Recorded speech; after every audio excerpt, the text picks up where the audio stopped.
Hello everyone, welcome back to my channel. So this one is gonna be the second video about the overview of my little SaaS project. Here, as you can see in the title, I say overview of my project pool body. Not sure about the name, so it's kind of why I don't have yet a landing page. I think the name is really bad, but it's the best one I've got right now.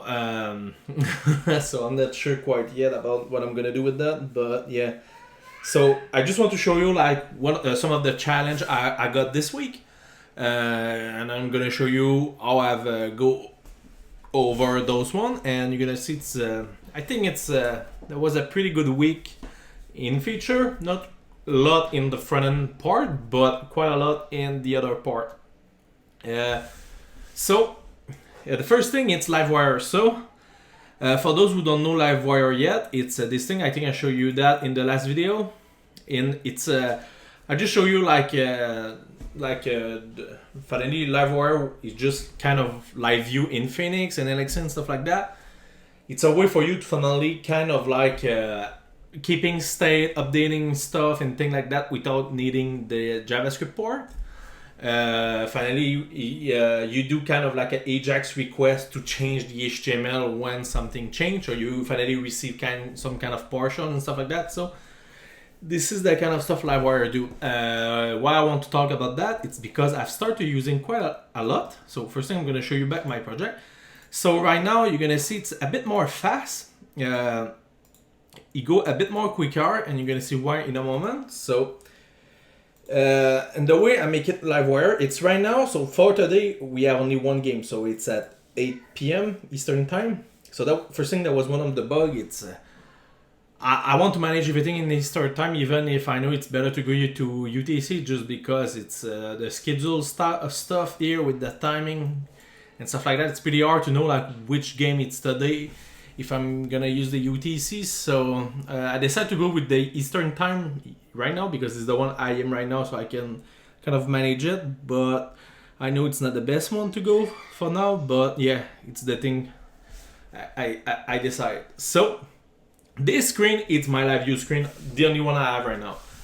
So for those who do React and Vue whatever, so I've done like a component who manage all the games, and each game become its own live view stuff.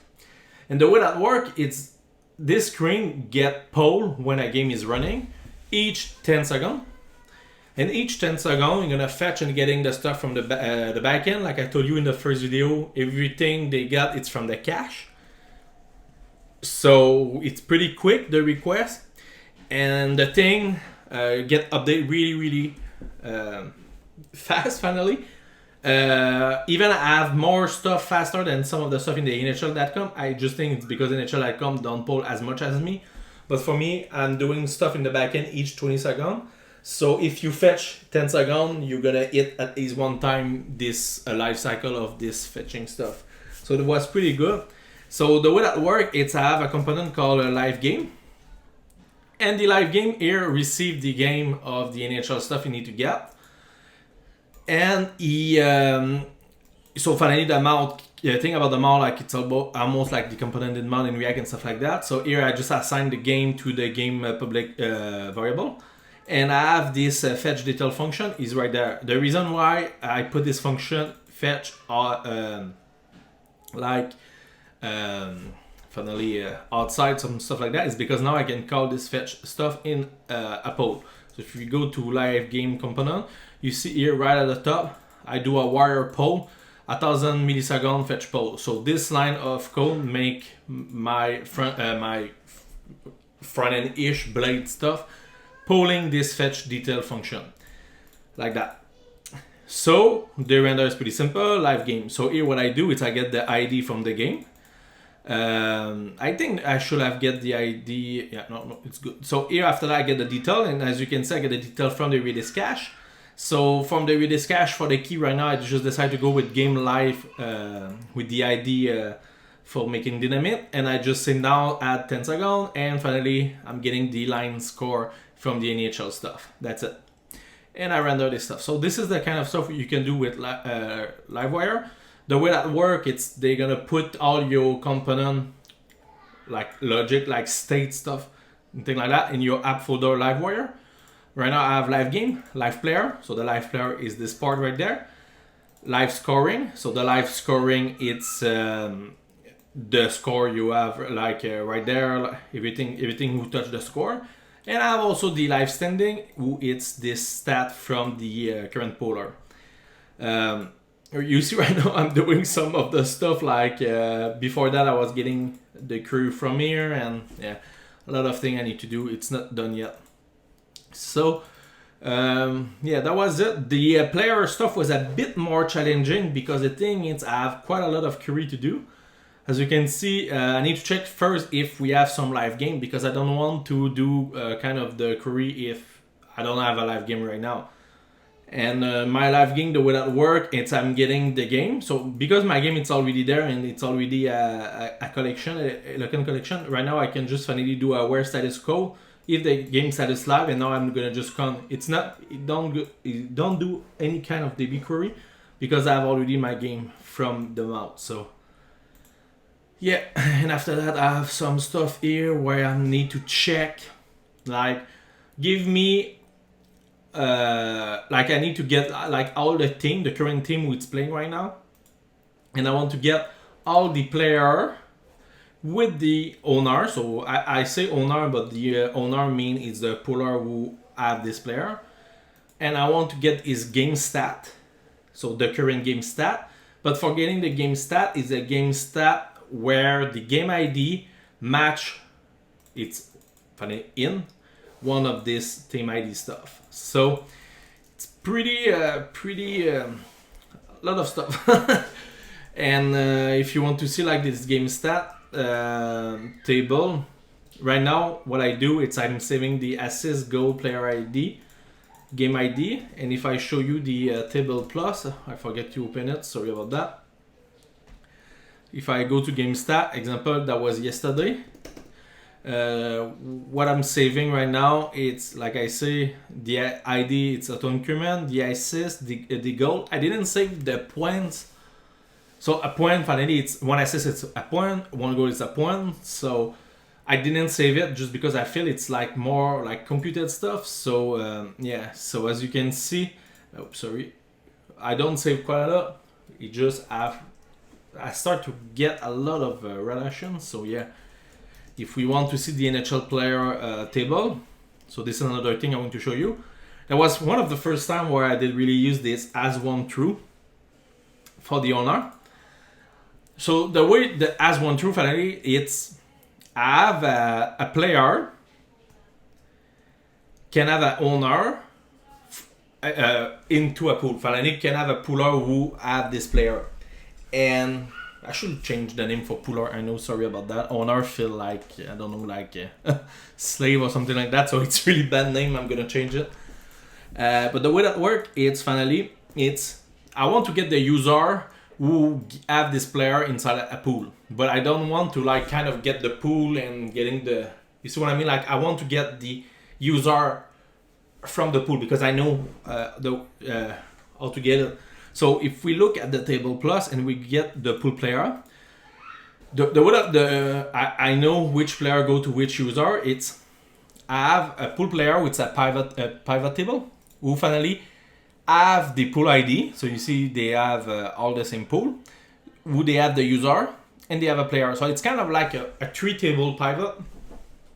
And after that for me it's just hey, I have the pool ID, I have the player ID, give me the user who finally have me. So you see, so the as one true, it's a way for you to just say, hey, give me this stuff right away. So when I return the owner, it's becoming the user. After that, also I've decided to as one game stat.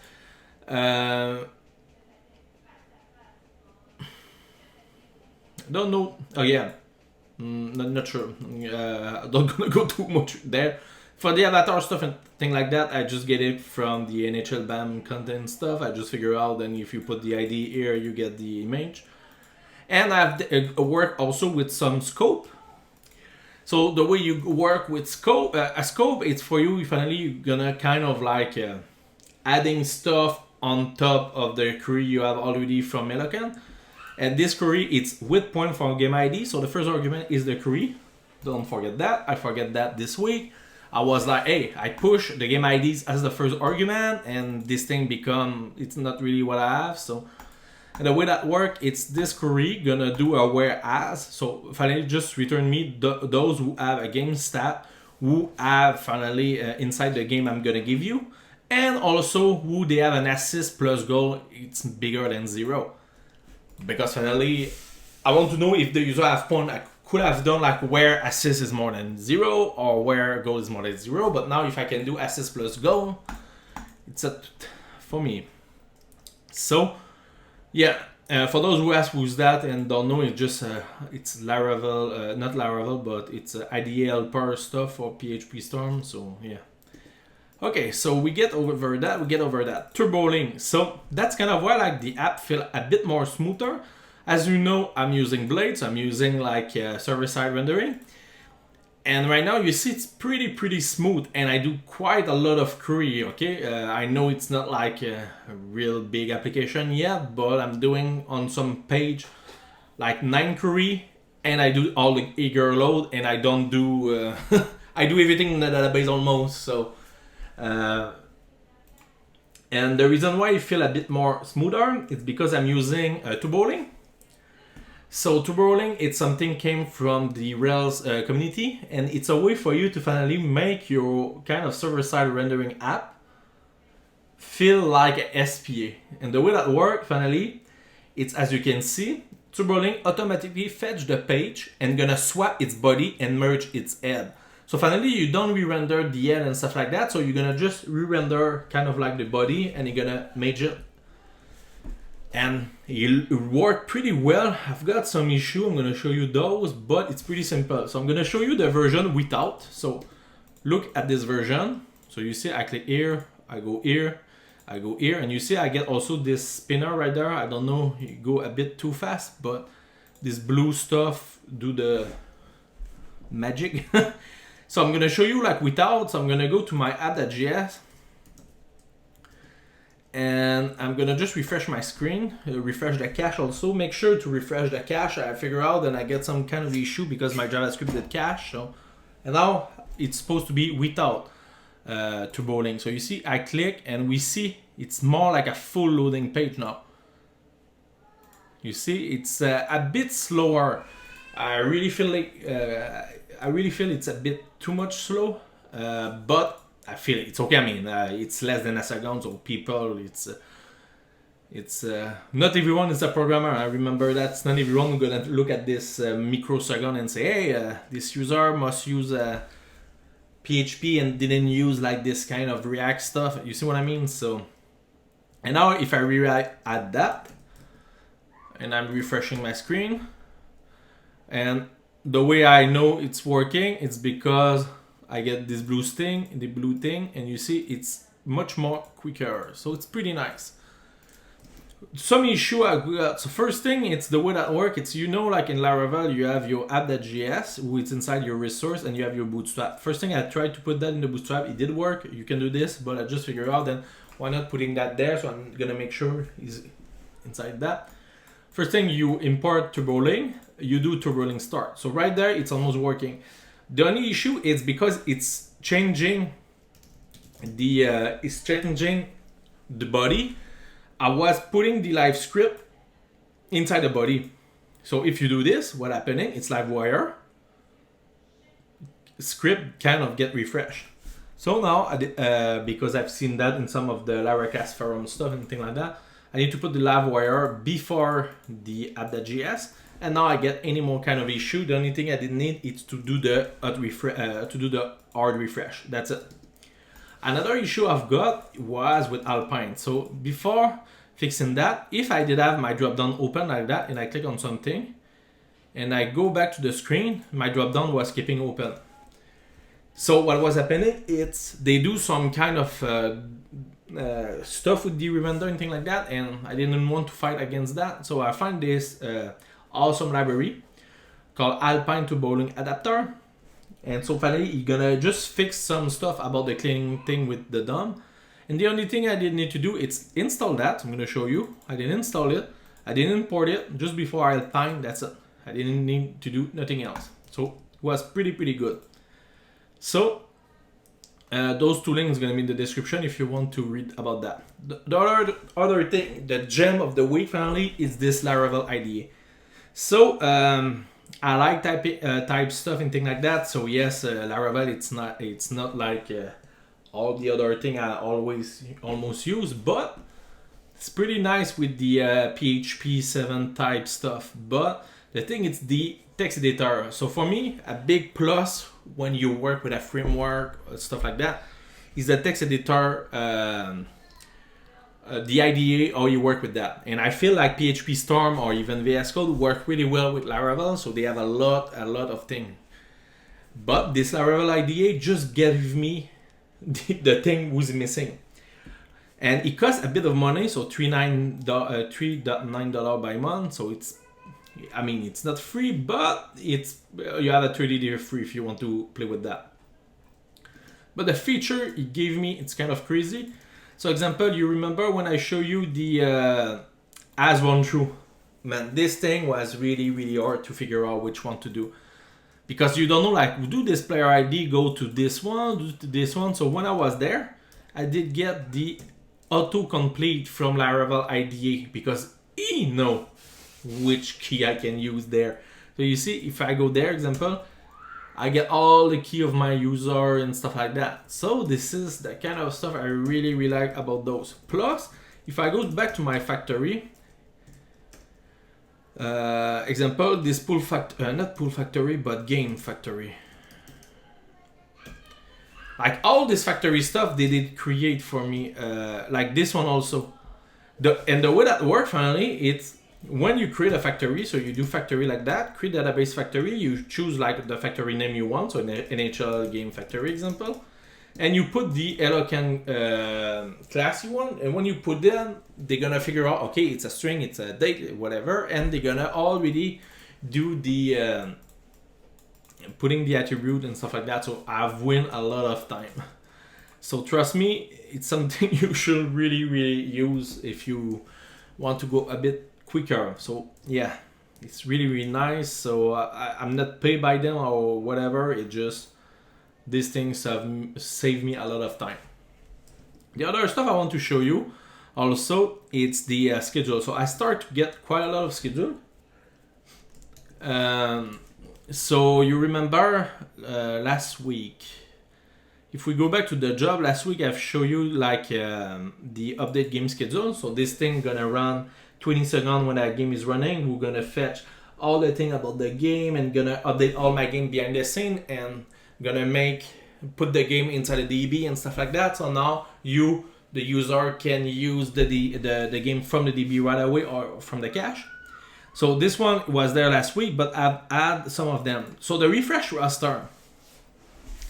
So I've told you about that last time, but this refresh roster is the big one.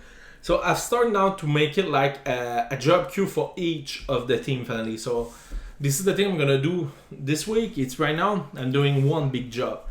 The job take 6 to 9 minutes, so it's pretty big.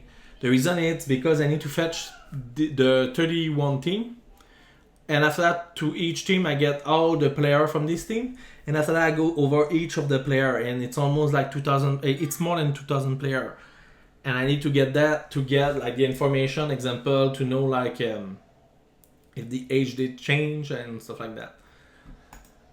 And yeah, so, and also that this way that give me the full name, and now I'm gonna be able to search for a player, because the thing is that the initial API don't give you a way to search for a player if you don't have his ID. So for me, if I know the name of the player, after that the user can search by the name, example career price, and gonna get his ID, so now you can get the information about him. So that was the reason. Now other job I've got for finally the this week, it's the first thing, it's aggregate all putter stat job. So this one, it's a job who's gonna run is running one time a day, and this one it's gonna run like 1 a.m. something like that, And his job is to get all the game of the day, so all the game who was playing. And finally, I'm gonna go over each of the pool of my app. And for each of the pool, I want to run an aggregate pooler stat job.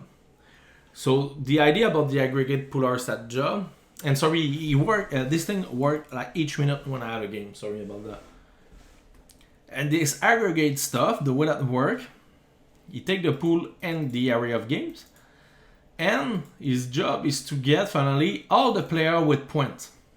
So you remember the thing I've shown you with points and check the rest. So I'm getting all the players with points because I don't care about if the player didn't make any point, I'm not gonna save it in the DB. I'm gonna just save if he did. And what I'm doing is finally I'm getting after that all the members of the pool.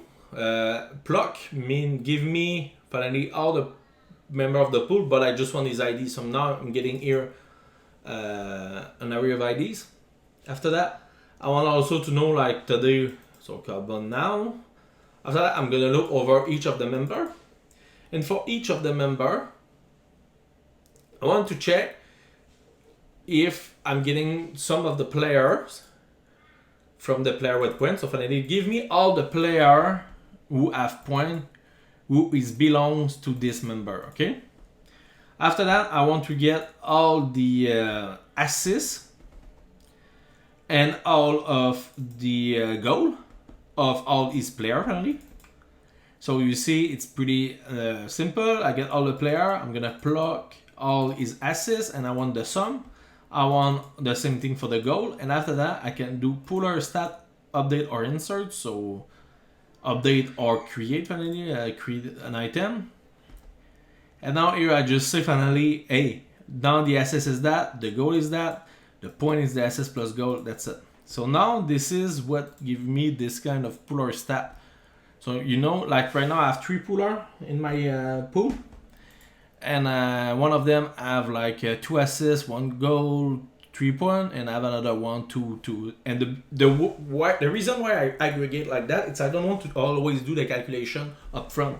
Not up front, but like on the main. Now I do this up front, so it's much more quicker.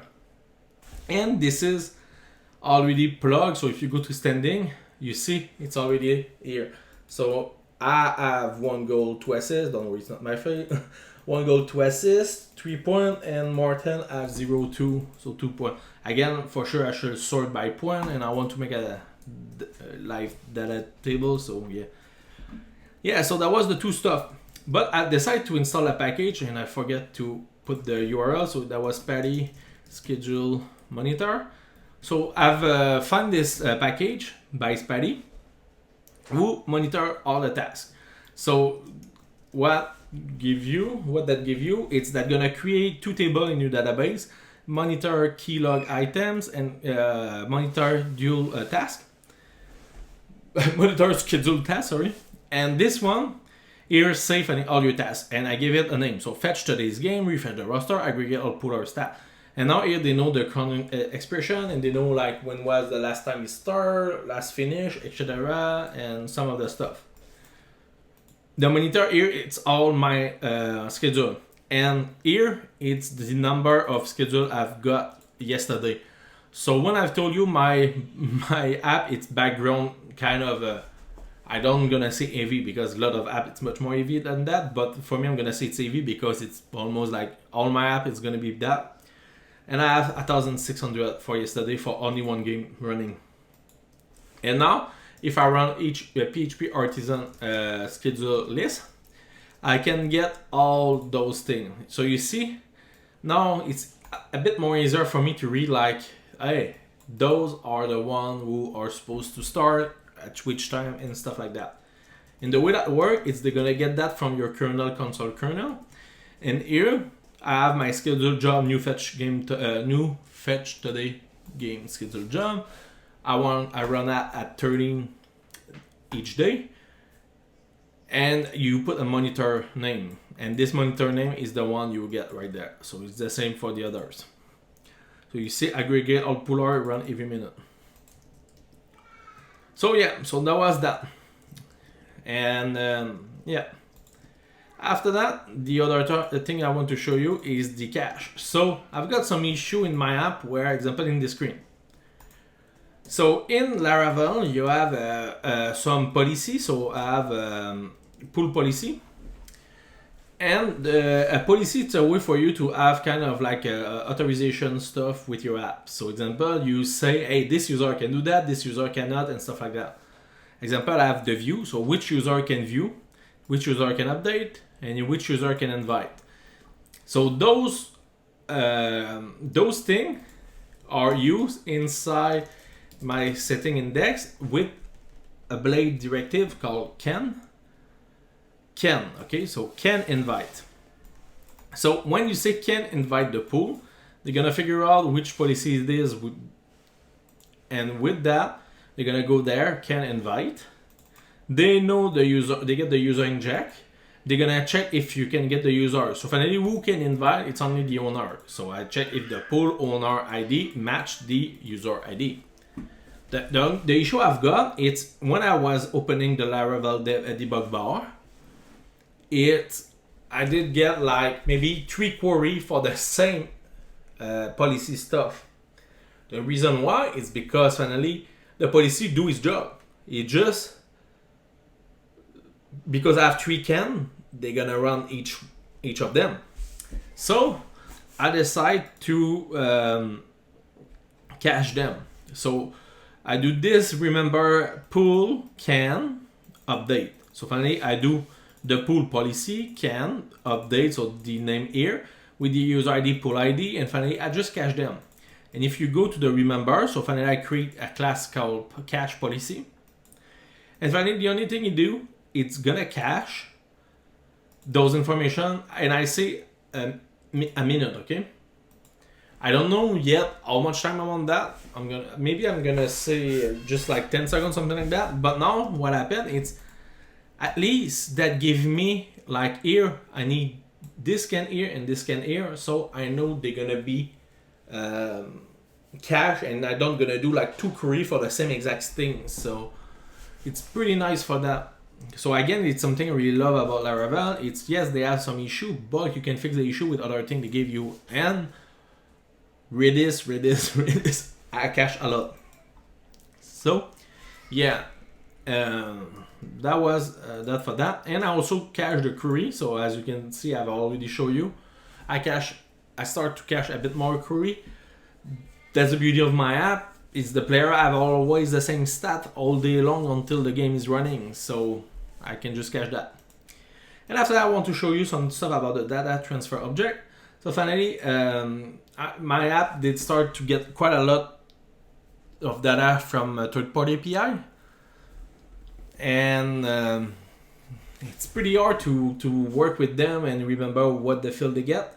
And I've found this library again by Spatty. It's kind of like the super the biggest name, I think, in the package community in Laravel. So the data transfer object, it's a way for you to finally, it's a DTO stuff, finally where you get your stuff from a JSON API or whatever you want, and you finally create your stuff, your object from them, but you're gonna have the type and things like that, and other benefit with that. So what I've decided to do, it's if I'm opening my services, I have 2 third-party API, NHL API and Records NHL API. Inside my NHL API now, I have a lot of stuff, like I have the conference stuff, I have the division, thing like that. And this is what I've started to do. It's first thing, example, getting the conference. First thing, you create a collection. So a collection is when you have like an array. So I create a function here called from array. It's a static method. You get an array of data. From this array of data, you're gonna map over each of the item, and you're gonna create a conference from, again, the array with this item. And when you return the cur here, you say which type is gonna be. So now the beauty of that is when you loop over your item don't gonna be type mix. It's gonna be a type of the whatever you have put here. If I show you the conference here, I have a type ID. It's an int. I should have type from here. I'm gonna do this week. I'm gonna change it. Name, abbreviation, short name, and now I just get when I get the data here, it's gonna be a JSON object. Now I can create a new self, and just a new instance of himself. And now I can just map all those items from the JavaScript part. The beauty of that, it's after that, when I'm gonna get my item, I know I'm gonna get back the type. So it's pretty nice. So yeah, I really like it. So yeah, make my life a much more simpler. I like dynamic language. I like type language. So this thing just gave me like just enough. So it's pretty good. And you see like the schedule becoming pretty kind of big and stuff like that. A lot of stuff, lot of third-party stuff. And yeah, so that was that. About the new feature, I don't have yet a big amount of new feature, but I've had this notification stuff. Finally, you say when you want to get like a report. The report is not done yet, but the notification is kind of like almost working. So you say like if I wanted to like get the daily like, hey, yesterday you did win 12 points and your best player was I don't know, like Steven Stamkos, something like that. The weekly is going to be the same thing and the monthly also, but the difference, it's like you're going to get a bit more information, example, in the weekly and the monthly than the daily. The weekly is going to also show you like, okay, you are, example, number 3 in your pool and stuff like that, and the winner right now, it's Bob or something like that. After that, the same thing, I just did plug the logic from here, so again, it's not that much. Here, all the screen is working really well. This is where I put a lot of effort the last week. This one worked. It's the real player from each of the pooler, but the difference is the goal and assist is not working yet. For the dashboard again, nothing is working. And yeah, that's it. I don't have other thing to show you for this overview of this, the second overview of my little project. I hope you enjoy. Again, I like the stack I've choose. I think I go really fast with this project. So yeah, I hope I need it to be done for November. So yeah, so it's my my little baby. So I hope you enjoy, and we're gonna talk in the next one. Bye.